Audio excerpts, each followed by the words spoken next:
This weekend, both prosecutors and defense teams in the Crystal Rogers case are fine-tuning their approach for closing arguments in the case.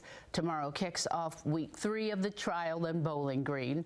Wave News reporter Kirsten Foote gives us a look at highlights from the trial so far and what we can expect coming up.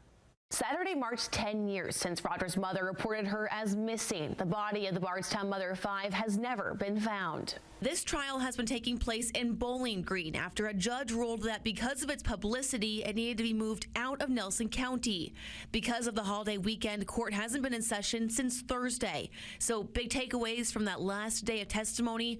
One defense witness, a former LMPD homicide detective, Denny Butler, emphasized no search done in the last 10 years has yielded a clear sign of Rogers, implying a lack of evidence. One discovery seemed promising, a pair of women's underwear and clothes unearthed from a subdivision Houck helped build.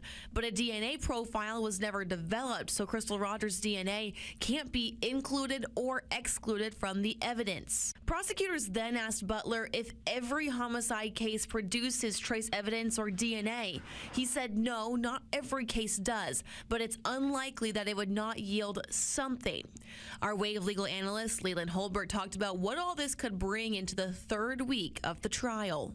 I think closing arguments will go along those lines of the defense saying they just didn't prove it. There's not enough evidence. You can't send someone to prison for murder and convict them because there's just not enough evidence. And the prosecution can say, well, there's a reason there's not enough evidence because they hid everything.